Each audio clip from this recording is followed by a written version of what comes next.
travel the world, make sure the world travels with you. Check in, log on, and get connected with all of the latest developments at your fingertips. CNN Partner Hotels. Connected to your world.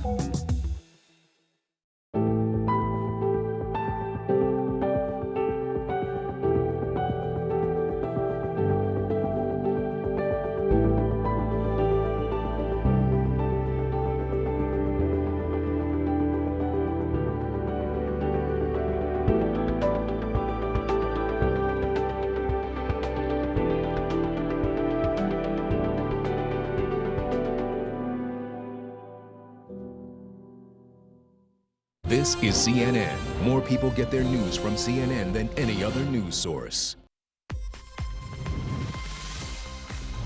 I'm Julia Chatterley, wishing you a warm welcome to First Move this Wednesday, or as we're renaming it, Monetary Marathon Day.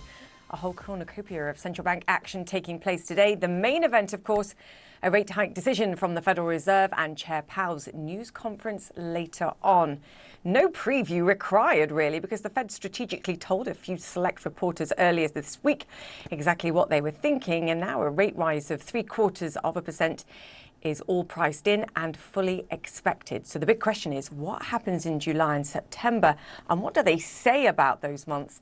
So the Fed's forecasts are going to be key to watch today. Though not to be outdone, we have an ECB OMG moment with the European Central Bank announcing an emergency meeting that it will, quote, apply flexibility and is working on an instrument to address rising bond yields in some member countries. I have no idea what that means, but we'll discuss it very soon. Brought on, of course, by its decision to begin raising interest rates. Some serious yield yikes in play. Italian bond yields surging to over 4% this week. Rising yields equals higher borrowing costs. And that's a huge concern when your debt to GDP ratio is around 150%, just to mention Italy, not other countries as well. Plenty of challenges there.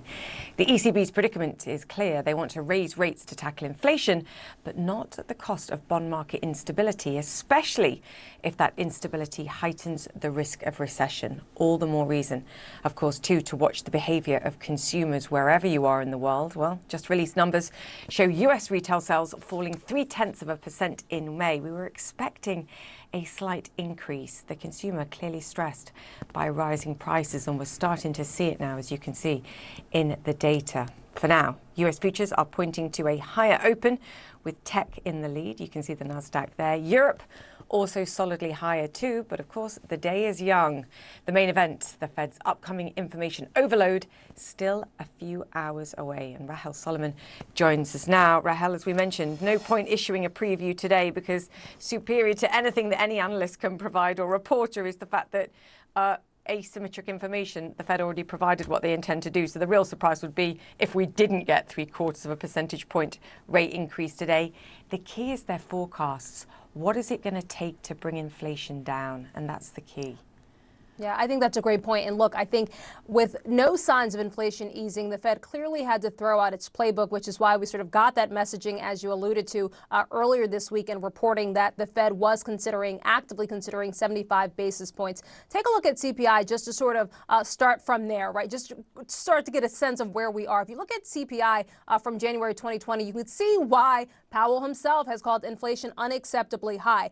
So what happens now? Well, we know that 75 basis points is on the table, 0.75%. But Julia, there's a lag in terms of monetary policy. So that's not likely to be seen or felt in the economy in terms of slowing demand and sort of hopefully cooling inflation for months to come, 6 to 9 months. But what we might also see is signaling, messaging that the Fed has inflation under control. There has been a real concern among some in the investment community that the Fed is behind the curve, that it's too slow, that it really is letting inflation just run rampant. Take a look at this tweet put out yesterday by Bill Ackman, a hedge fund manager here in the U.S. and a very prominent investor, saying, look, the Federal Reserve has allowed inflation to get out of control.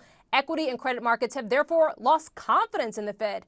Market confidence can be restored if the Fed takes aggressive action with 75 basis points tomorrow and in July. So the Fed funds rate standing right now at about 75 to 100 basis points, about 1%. Julia, the expectation is that it heads toward 4% over the next 12 months into 2023. So what that means is that even if we do see 0.75% today, there are likely many more rates to come, many more rate hikes to come in the future. But signaling and messaging is going to be very important today. Yes, so important, and we're committed to this. And actually, that was a great tweet by Bill Ackman too, because it was about the commitment to keep going, irrespective of the consequences and the volatility in the markets. I think one of the things that he's going to be asked today is whether they would consider doing a full percentage point rate hike. And his answer to that is going to be so important too, to your point about credibility and perhaps having a situation now that's out of control and trying to get it back under control. Rahel, we shall see. You're going to have an exciting day. Great to have you with us. Thank you for that. Now, not to be outdone, the European Central Bank says it will, quote, apply flexibility to ease the turmoil we're seeing in the bond market. The ECB held a surprise meeting Wednesday to discuss the sharp sell-off, which has brought back unpleasant memories of the region's debt crisis. Claire Sebastian joins me now, and therein lies the key, Claire, because they have this situation where they, like many other central banks, want to get inflation under control, but they also don't want to create such a degree of instability in the bond markets that perhaps they push some nations, like in Italy, for example, into recession at the same time. Challenging. Yeah. Yes, and in particular challenging, Julia, when you have 19 different countries with 19 different debt levels. This is the big worry that we're seeing. This was the same. You remember it well, 2011, 2012. The worry was what they call fragmentation, when you have very divergent borrowing costs among different members. This is the backdrop to what happened today. We had the ECB meeting last week where they, for the first time in 11 years, said that in July they were going to raise rates and there would be more rate rises to come after that. They're also going to end their bond buying program. So at that point, bond yields across Europe, Germany, Italy even, start to go up because many in the markets believed that they hadn't given enough detail. They hadn't given a timescale, any threshold for what they were going to do to try to tackle this issue of fragmentation. So we continue to see the bond yields go up, the difference between German and Italian yields in particular. And then they call this ad hoc meeting today, they say, to discuss current market conditions. As for what they've done, well, it's really sort of something old and something new. The something new is that they say they will accelerate plans to design what they call a new anti-fragmentation instrument that will then need to be approved by the ECB Governing Council. Could this be something reminiscent of what we saw in 2012? It was called the OMT, where the ECB would be able to buy bonds from more distressed countries as long as they signed up to certain reforms. That was actually never enacted. Talk about it was enough to calm things down. And then there was something old that they said as well. They're going to continue to show what they call flexibility when reinvesting funds from bonds that have matured under their pandemic era bond buying scheme. So that is something they'd already flagged. That means that they could use that money to tackle more distressed areas of the Eurozone. Is it enough? I think the jury's still out. Markets are sort of behaving a little bit strangely around this. Italian bond yields came down again,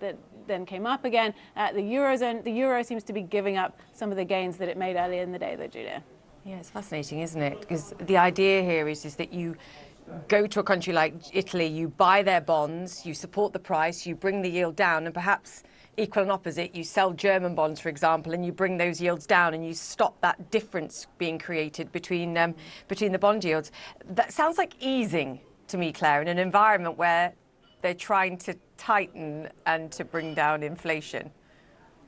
Yeah, you know, Julia, I was thinking about this. This is really the crux of this, I think, how difficult it is after 11 years of either rock bottom or negative interest rates to bring them back up again. The euro's only been around for 20 years, and most of that time has been spent with these rock bottom or negative interest rates. So this is really tricky. And of course, the backdrop in Europe is a little different to the United States. Inflation is, like in the United States, very high, but they are more vulnerable to shocks, to these energy shocks coming from the war in Ukraine. You know, we've seen the gas cut off to Poland and Bulgaria. Just this week, we saw that Gazprom has reduced the supply of gas through the Nord Stream pipeline. So these shocks are sort of coming, you know, with quite a degree of frequency to Europe. Inflation is perhaps more unpredictable in this area, and that's why I think another reason why the ECB has to be quite wary and has to tread very carefully here.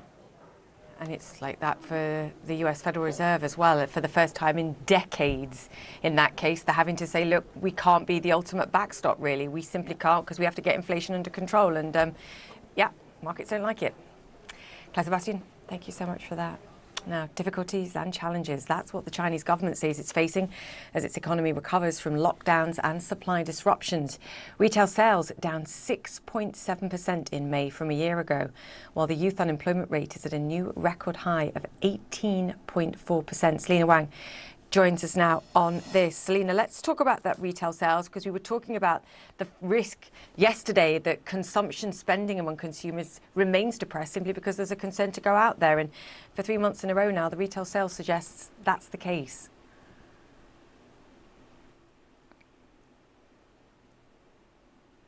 Exactly, Julia. I mean, 3 consecutive months of suppressed retail sales, and it's no surprise because COVID lockdowns means people are sealed in their homes, less opportunities to spend money, and also less income in their pockets as there have been many job cuts. And so what we're seeing from this May data is that China, the worst of its economic fallout from this recent COVID lockdowns may be over, but this recovery is going to be slow and bumpy. The only real bright spots that we saw from this economic data was a slight increase in fixed asset investment, as well as in that industrial production. But going back to those retail numbers, we pretty much saw consumer spending down in every single category, especially catering sales. This is the restaurant sector, down more than 20%. Car sales also down 16%. So the reality is that even if businesses are able to restart, well, consumers are still staying cautious, and the economy is still hostage to these COVID lockdowns that can reappear at any moment, even when there is just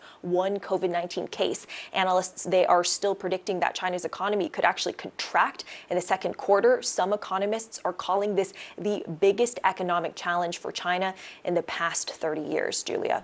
I mean, I can add another one in there. It's difficult always to judge, and you have to look at the data with some degree of caution. But when the government's admitting an 18.4% unemployment rate among 16 to 24-year-olds, I'm incredibly alarmed. We've seen this in other countries. To go back to Europe and the Eurozone debt crisis, what are they doing with these young people? How do they provide work?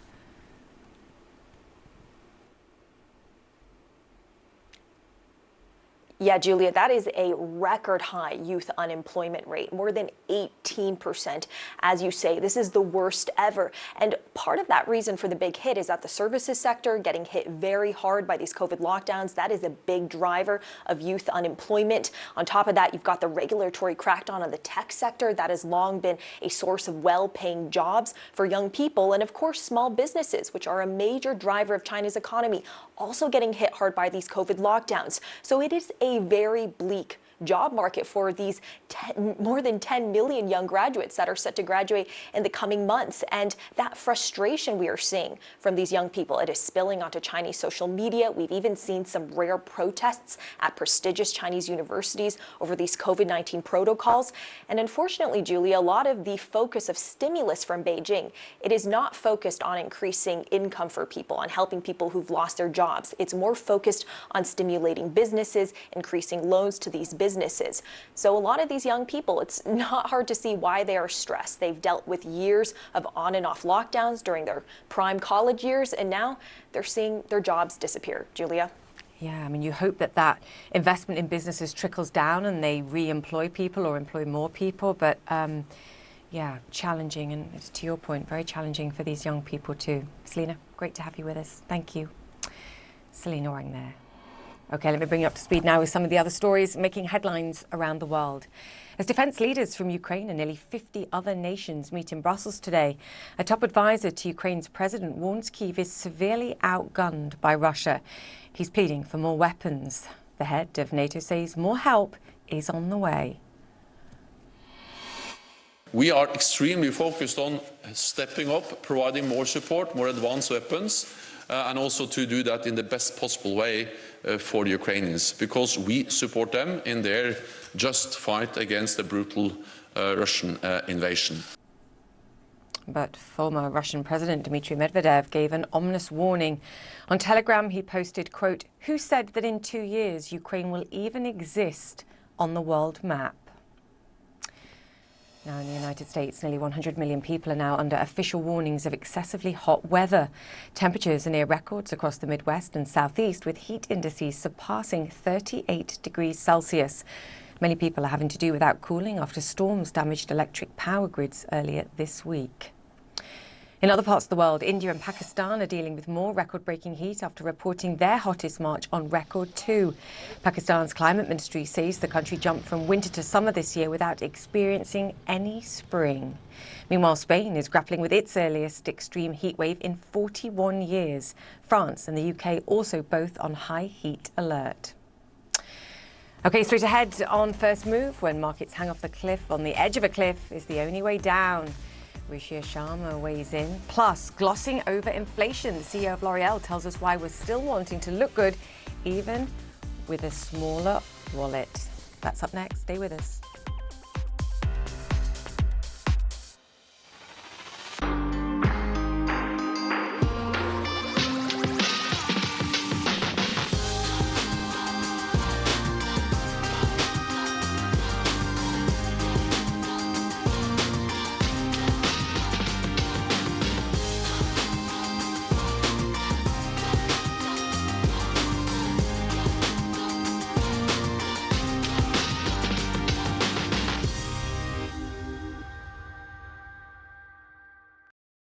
Summer in Abu Dhabi. It's everything you want, but so much more than you'd expect. It's relaxing days at the pool in water as chilled as your drink. It's bonding with family, but upside down. And even more so, it's burning rubber on an F1 racetrack, roller coasters breaking records. It's seizing the day or owning the night. It's literally drinking 23 karat gold. It's uniquely designed to make it the summer of your dreams. Abu Dhabi has everything you need to summer like you mean it. Stretch is a mobile case-picking robot. It can move around the warehouse. It has a vision integrated with it, but it also has a manipulator. And so in terms of the jobs it's doing, it's the first manipulation robot that's mobile for the warehouse. We see the future being adding mobility to more and more dexterous manipulation. So right now we can manipulate a box, and that's still a fairly basic manipulation task. But if we build better end effectors or better hands, we might be able to start picking up more complicated parts, maybe playing a role, moving parts around a manufacturing facility instead of just a warehouse, or operating and doing repair work in a dangerous environment where a person can't go. Maybe you really need dexterous manipulation to figure out why a piece of equipment is failing, and it's clear across the country. And you don't have to go because a robot can be there. We've missed the globetrotting and adventures, and we're longing to get out and go. This is living. Uncovering the city's DNA. Look at that. Meeting people who will share its secrets. It's going to be very cold. And making discoveries that wow. We're not doing that again. It's a world of wonder. Gorgeous. Now, go and see it. Saturday on CNN, in association with Turkish Airlines. Welcome back to First Move, and what a week already. Crypto prices tumbled due to a Celsius marketplace freeze. The Fed's up next. Powell not yet ready to appease their plans for aggressive rate hikes. The market clearly sees. And as for the bear market tumble, we ask, when will it ease? Well, the good news this morning, US futures currently on track for a higher open. This after 5 straight losses for the S&P 500 that pushed the benchmark index firmly into bear market territory, now some 21% below recent highs. And investors also bracing for an afternoon of frenzied Fed action too. The US central bank set to deliver a 0.75 percentage point rate hike, and may also prepare markets for a similar move next month. But of course, rate hikes have consequences. The ECB dealing with market reaction to its hawkish policy pivot last week, announcing at an emergency meeting today, as we've discussed, that it's working on a, quote, instrument to address rising bond yields brought on by its decision to begin tightening policy. Much to discuss. I'm pleased to say Ruchir Sharma, chairman of the Rockefeller International and author of the 10 Rules of Successful Nations, joins us now. Ruchir, always great to have you on the show. Let's talk about the Federal Reserve first. If you look at what the Fed whispered, as it's known, to the market earlier this week, the message was, look, we clearly have to do more. 0.75 percentage point rise expected today, but the market's priced a couple more, virtually, over the next few months. The messaging today from the Fed is going to be vital to either approve of what it sees or perhaps push back in some way. What are you expecting? Yeah, I think, Julia, as you said, that the Fed is so far behind the curve here, which is that if you look at past tightening cycles, we have never had so much tightening anticipated and priced this far forward, right? Which is that the Fed funds rate today is still very low. They're pricing in the rate to virtually triple over the next year and a half or so. So that is a very unusual development. So just tells you that how far behind the Fed is. So no matter what the Fed does today, it's going to be very difficult for the Fed to be in control here or send the message that it is ahead of the game. So that's how far behind the Fed has left itself, and that's a real problem. Now, the good news is this, in a way, that what's also very unusual about this tightening cycle is that there seems to be a lot of political consensus. In the past, if you recall, when we had tightening cycles, a lot of politicians would bicker about it. The last time Fed raised rates by 75 basis points was in 1994. And there were a lot of politicians who were very upset about it. This time, because they all recognize that inflation is such a big threat, even to their own approval ratings, that even on the Democrat side, who have in the past been big supporters of easy money and low interest rates, even there, the opposition to low interest rates seems to have disappeared, and they're all lining up, accepting the fact that the Fed's got a lot to do here to get inflation back under control. You could argue that they've got nothing to lose either, because they're being blamed in many respects for the higher prices. And if the central bank steps in and makes things more painful in terms of higher interest rates, higher credit cards, more expensive loans, then that's the central bank's fault, not the government's fault. So there's perhaps invested interest in here too. I guess the big question is, how much is enough, Ruchir? And what's worse for consumers, the pain of higher prices, or the risk perhaps that, to your point about them being so far behind where they need to be and having to accelerate and do this so quickly, that the risk of creating a recession is also that much higher?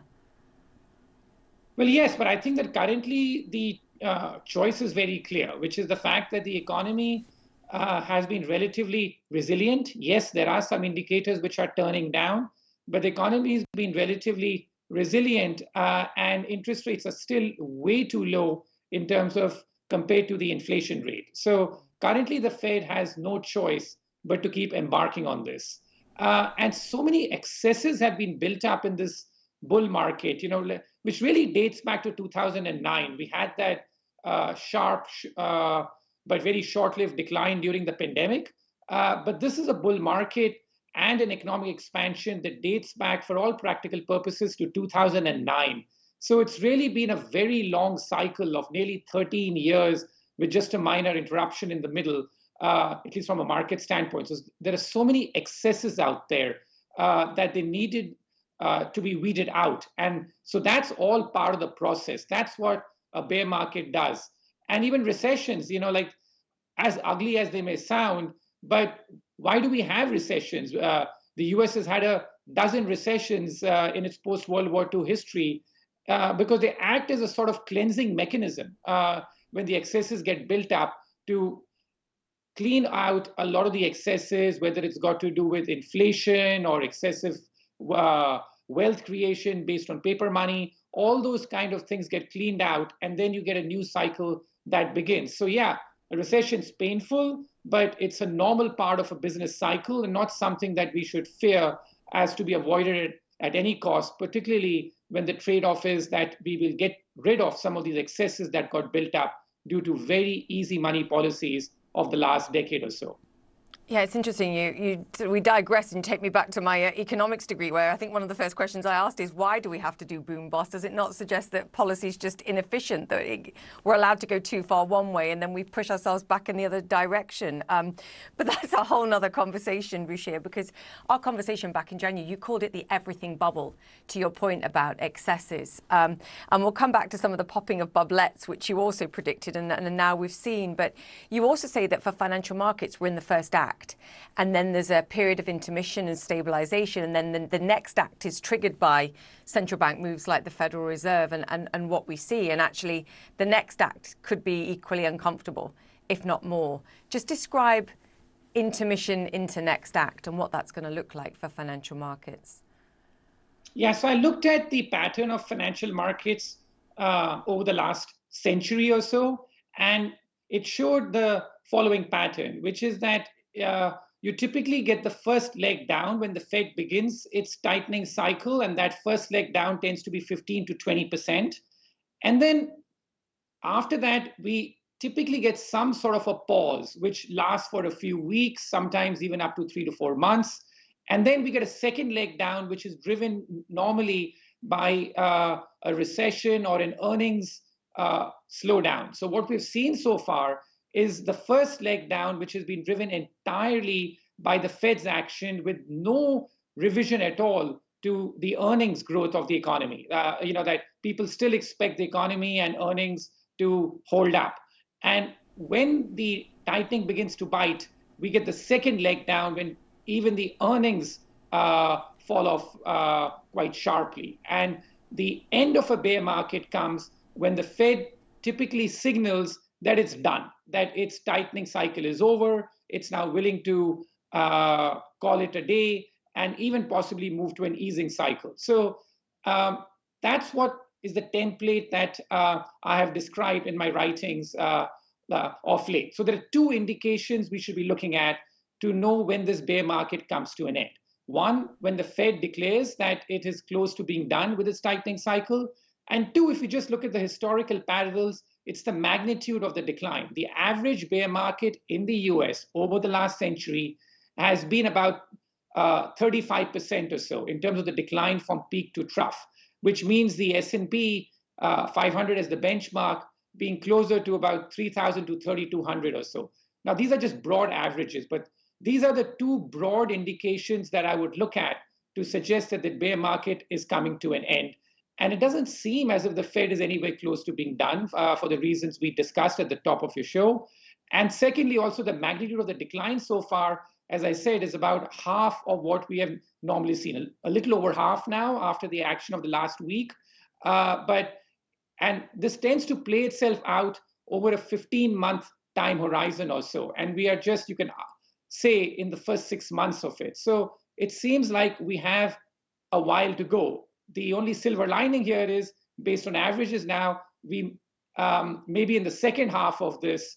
And so soon enough, there will be an opportunity to get back in the market. And here I'll make one very important point, which is that a new bull market will eventually begin, but the leadership will change. What led the last bull market was technology, the FANGs, those kind of stocks. Every bull market history teaches us that when a new bull market begins, the leadership changes, the old leadership dies. So I'm not going to be putting any capital to work in the FANG stocks or any of the big cap tech stocks or even the tech sector in general. I'll be very wary of it because once a bear market comes in, that leadership gets crushed and doesn't return for at least a decade or so. I have about a minute left, Rishi. I have a million more questions to ask you. Very quickly, Boblet, crypto. You said to me last time, over a 12-month horizon when these things pop, the average price drop tends to be around 70% from the peak over a 2-year horizon. That was our discussion in January. That argues that crypto still has more downside. Is that your view? You have about a minute. Yeah. Yeah. Yes. Like as I said, as far as Boblets are concerned, these are good ideas gone too far. So in 2020, I was bullish on crypto and Bitcoin, and then I felt that it had gone way too far, and I coined this framework of Boblets. And so I think that crypto, is close to being done. It's now down nearly 70% from its peak. So most Boblets are close to being deflated. But as I said, that it takes typically a 2-year process. So I'd say from now, it's more going to be like a time rather than a price decline. And so for the next year or so, it'll be a difficult environment for these Boblets, including crypto. But in price damage terms, I'd say that, somewhere close to 10,000, this could be done. Now, of course, that's a very painful decline. It's a full round trip, but that's how Boblets are. I mean, and that's how bubbles are in the past. That's what the NASDAQ did back in 2000, 2001 as well on a peak to trough basis. So yeah, we're close to being done on the Boblets, but we still have some time and possibly some more price decline to go. Yeah, I guess yesterday said to us, winter's coming and it's going to be an 18-month period now where not a lot happens, to your point, and that fits exactly with your time horizon. Rishi, great to chat to you. As always, Rishi Sharma, Chairman of Rockefeller International and author of 10 Rules of Successful Nations. We'll speak again soon, sir. Thank you. All right, coming up after the break, rising prices aren't stopping consumers from putting on a brave face, or even a beautiful face. L'Oreal says its profits still have a healthy glow. The CEO up next.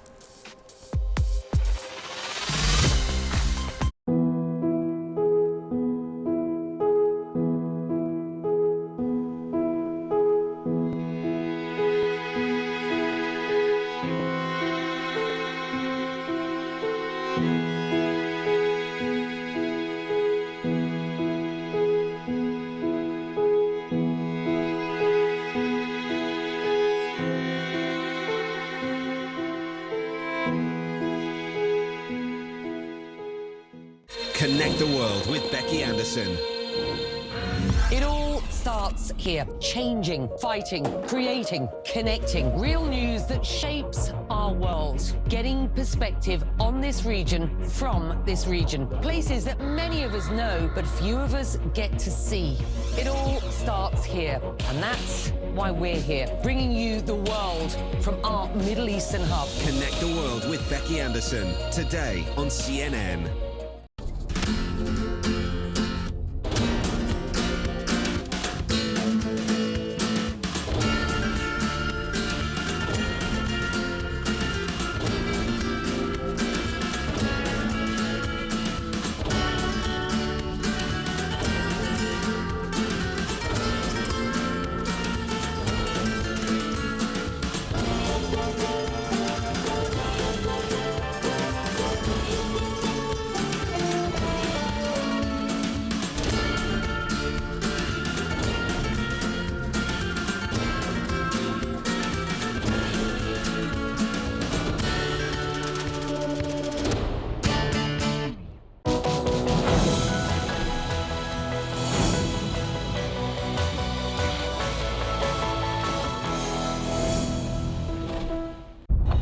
Here now at the home of one of the FSB team, and my name's Clarissa Ward. I work for CNN. Was it your team that poisoned Navalny?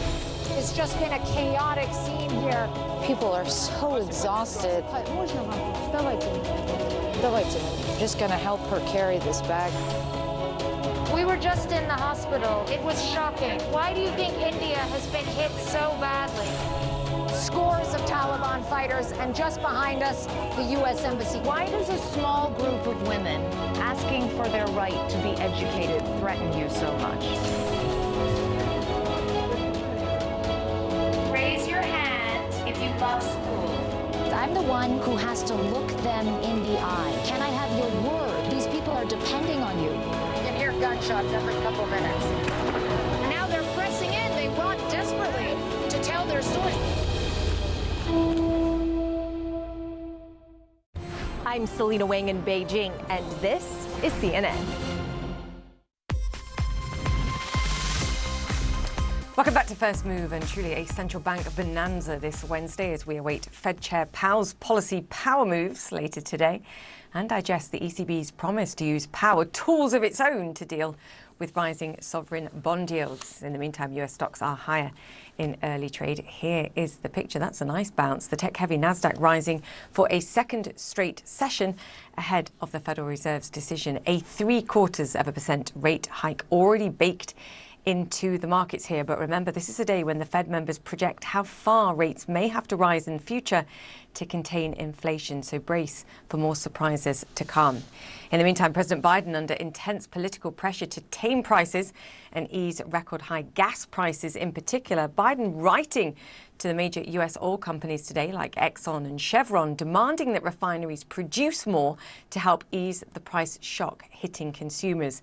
Biden blasting what he calls historically high refinery profit margins, calling them not acceptable. And with inflation casting a shadow over so many sectors of the economy, international beauty giant L'Oreal is shrugging off the fear and carefully applying a brave face. We're all asking, though, what's going on beneath the surface? The world's #1 cosmetics group has 36 brands, 88,000 1,000 employees and reported growth of 16% in a year, way outpacing the rest of the beauty market. But what about the bottom line here? Offering a glimpse into the future of our faces and our bodies, L'Oreal has a number of new innovations to help us look and smell our best. And Nicholas Hieronimus is L'Oreal's CEO, and he joins us now. Nicholas, fantastic to have you on the show. And I can hear how noisy it is behind you, so bear with us, please. Firstly, I just want to get your global sense. You have an enormous global business, and there is a lot going on in the world that's concerning and challenging. How worried are you? Well, you know, Julia, first of all, very happy to welcome you here from Vivatech, where we are showing our how we're becoming a beauty tech leader. But just to answer your question on the state of the world, it's very clear that it has become much more complex to navigate. The world is more VUCA, volatile, uncertain, complex, and ambiguous than ever. But, you know, at L'Oreal, we remain pretty upbeat because we do not see any slowdown in consumption of the beauty category. And very clearly, we continue to outpace that market, and I will be more than happy to elaborate about the reasons behind these two facts. Elaborate, please.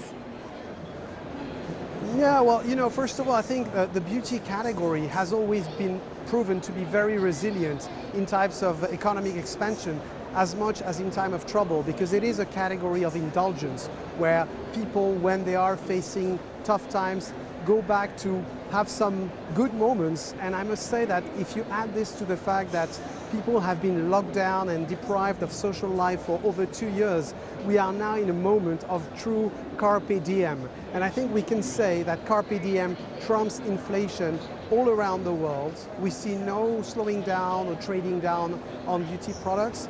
And on the contrary, some of the most social categories, such as fragrance or lipstick, are actually exploding right now.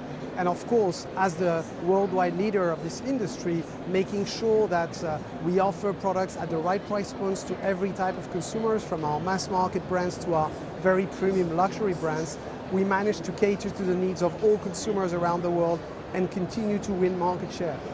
Yeah, it's fascinating, isn't it, to your point, because I look at some of your competitors, both in the higher margin products and more of the middle range, and they're cutting forecasts, they're citing supply chain pressures, pricing pressures. So it's quite fascinating to me that you're managing somehow to avoid some of these challenges. To your point about consumers wanting to get back out there, to live, to look good and to take care of themselves, even if prices rise, how much do prices have to rise, just based on your experience, before consumers do start to make choices? Like, how much more room have you got? Well, you know, first of all, I have to say we are facing the same challenges as our competitors, but we are managing through them. And as far as price are concerned, we are pricing price increases on most of our brands, or adapting our promotional strategy. And so far, we haven't seen absolutely any slowdown of our business. If I look at our first quarter results, we grew, as you know, by 13.5%.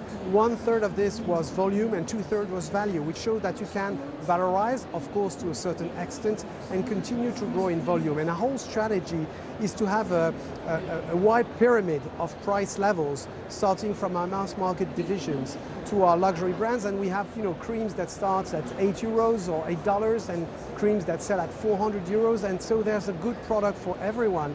But in the end, what really matters is that this is an offer-driven market. And if we come up with innovations, and we launch lots of innovations every quarter, every year, these innovations are tempting enough for consumers for them to be willing to pay the price. And that's part of the recipe behind the dynamism of the market and the capacity of L'Oreal to overperform that market.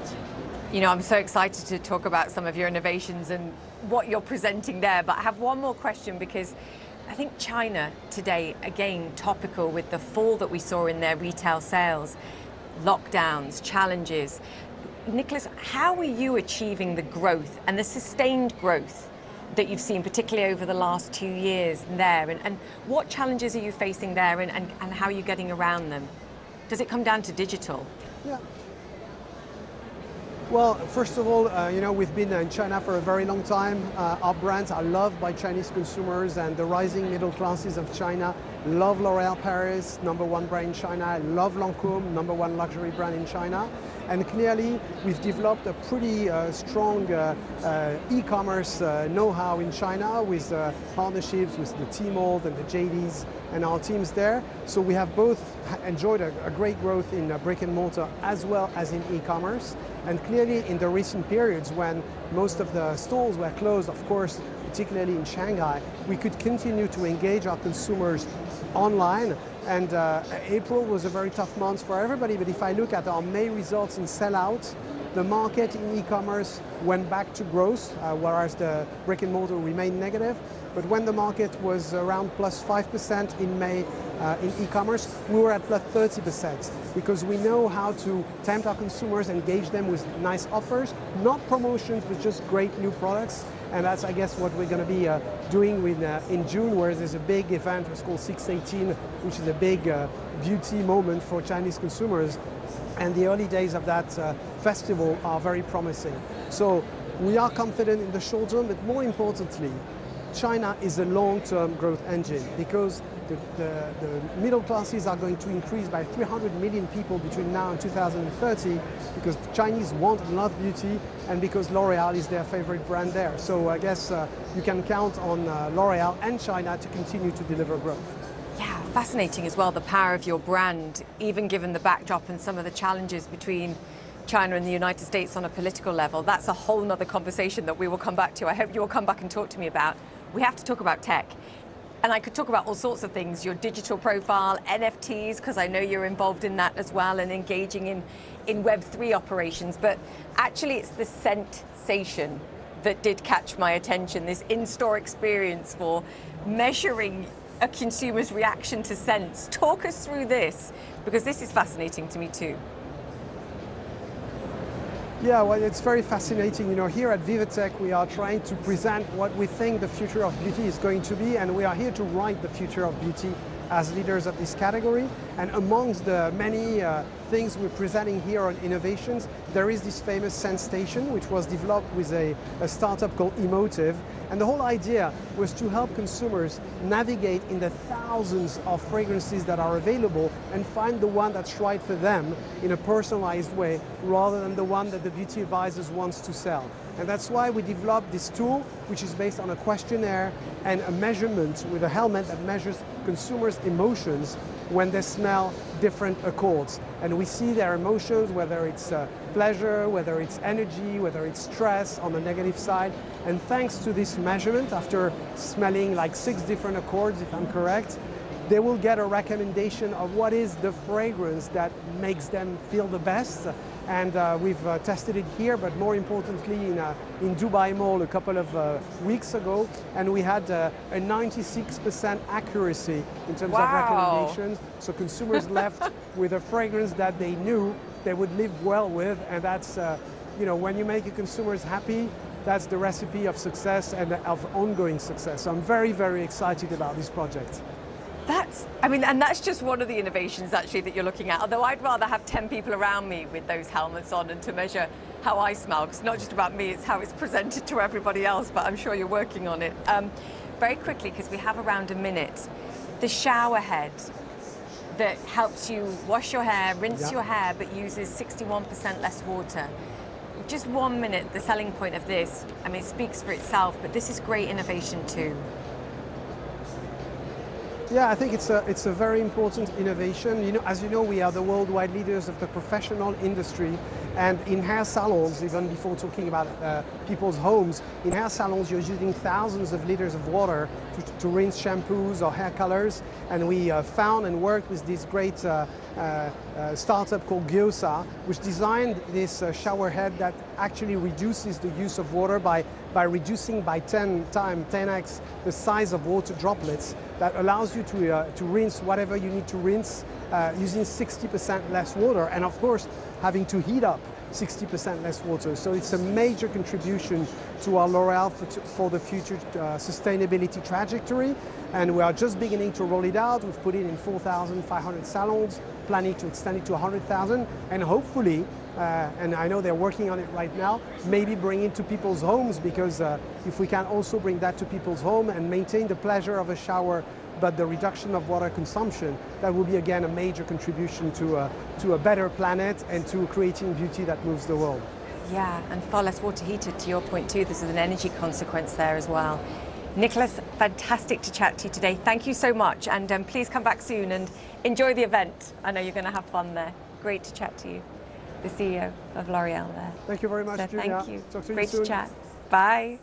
We're back after this. Stay with us.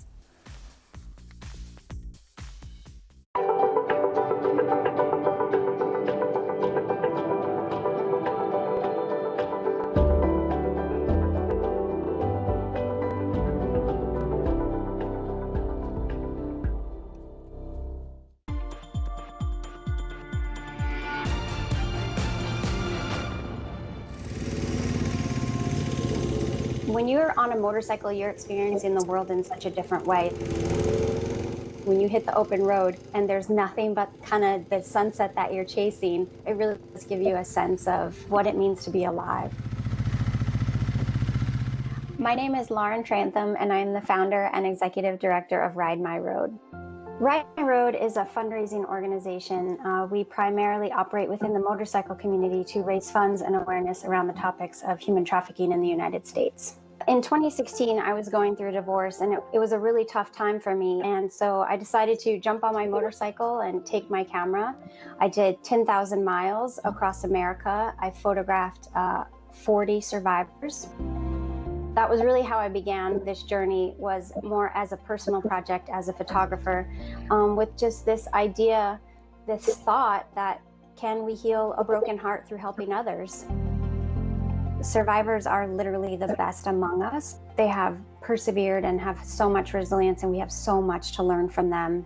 We look at vulnerable people and think that maybe they're just cast aside or they're not important, but I think really we need to look to them if we want to move forward on issues like human trafficking. He's interviewed 5 U.S. presidents, authored 7 books, and has an independent voice that resonates. What happened to when we were united against a common enemy? He's raw, unique, and one of America's most important talk show hosts. Watch Smirconish, Saturday on CNN. Welcome to The Lead. We begin with breaking news. The United States has plunged into a recession. We're seeing infections at an all-time high. What's your reaction to that? Here are the facts. The Lead with Jake Tapper. You can help the refugees from Ukraine. Join the over 80,000 who've already raised millions for food, shelter, and more. Explore CNN.com/impact. Click to take action. Welcome back to First Move. And how about this for some crypto consequences? El Salvador embraced Bitcoin like no other country, even going as far as adopting it as legal tender. And the government has amassed more than 2,300 Bitcoins since September of last year, at one point worth $103 million. That investment, of course, now worth significantly less as prices plunge. But the country's finance minister says the fiscal risk is, quote, extremely minimal. Patrick Ottman joins us now. Patrick, unrepentant, I think, is the way we could describe the president. I saw he tweeted, you're telling me we should buy more Bitcoin. I suppose it's called averaging in, I believe, in market terms. What are the financial consequences, Patrick, though? How material are they? You know, it was just about a year ago, Julia, you and I were talking about this bold bet by El Salvador's president, Nayib Bukele, on Bitcoin, and it's impossible to look at it any other way that this was a very bad bet, because not only was it purchasing all the Bitcoin, it was essentially rebranding his country as a Bitcoin country, giving all of his citizens a digital wallet, trying to entice Bitcoin entrepreneurs to come and live in El Salvador, saying they wouldn't have to pay taxes, talking about building this futuristic Bitcoin city. And it has not worked out according to plan, whatever El Salvadoran officials want to claim. They've lost a lot of money on this, a lot of prestige, and it continues to look like the situation will get worse and worse, despite Nayib Bukele claiming that they are going to continue to buy the dip as he has over the last several months. The problem has been they have not bought the dip. The prices continue to fall, and so much of their image, their economy, is tied into Bitcoin right now. So even if it's not a large portion of their budget, it's having other impacts in terms of their credit rating, their ability to repay debt. And Nayib Bukele can continue to double down, but unless the price takes a very different turn here, the situation is not going to improve for him, and it is looking more and more like he has bet a lot of his country's future on Bitcoin and is not paid out, at least not yet. Yeah, I mean, the loss is not crystallized until you sell it. However, to your point, that perhaps the credibility here is an even bigger loss, and the challenge is not yet over. Patrick, we're going to talk about this in the next hour. Much to discuss. I'll speak to you soon. Thank you so much for that report for now. Thanks. Patrick Artman.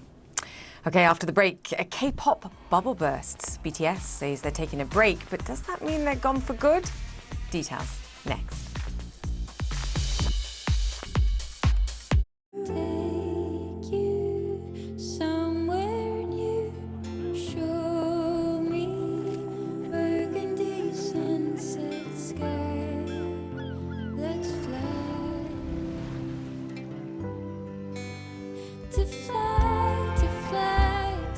Wherever you go in the world, one airline goes further to make it feel exceptional.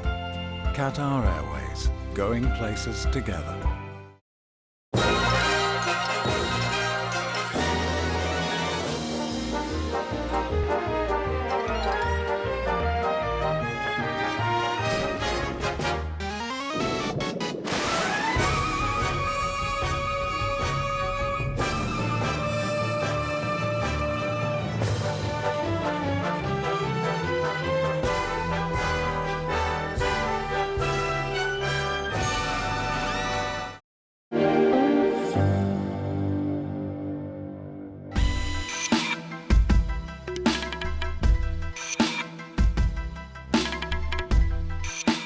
I'm Andrea Vena. I'm the Chief Climate and Sustainability Officer at the European Space Agency. The great responsibility that ESA has to be responsible is linked very much to the fact that since decades our programs are contributing to the understanding of climate change.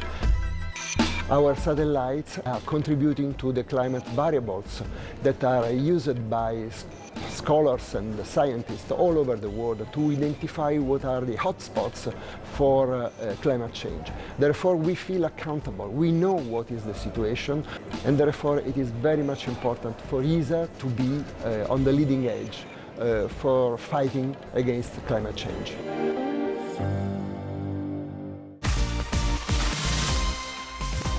Welcome back to First Move. Korean boy band BTS saying BRB. Let's be right back.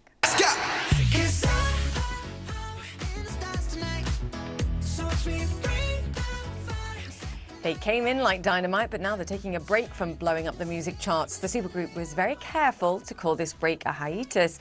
They say they want to explore solo projects, and one of them did admit they were going through a, quote, rough patch right now. So what on earth's going on? Paula Hancock joins me from Seoul. This story is huge, and I've seen the fan fallout, which is, I think, best described as devastation. Interesting that the leader, though, said that he felt guilty and afraid to ask for the rest that he needed. So Paula, what's going on and what has the fallout been?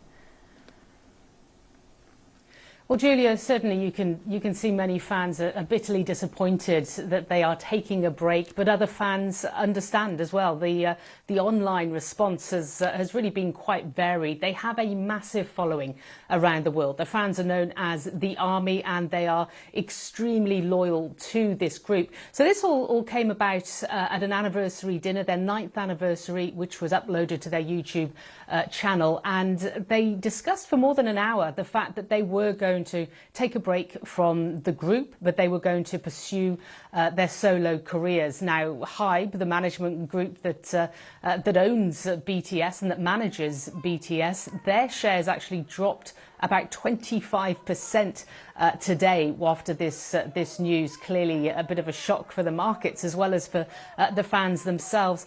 They are an extremely successful band. In fact, that's a bit of an understatement. They are the first group since the Beatles to have had 3 #1 albums on the Billboard 200 chart, nominated for 2 Grammy Awards and the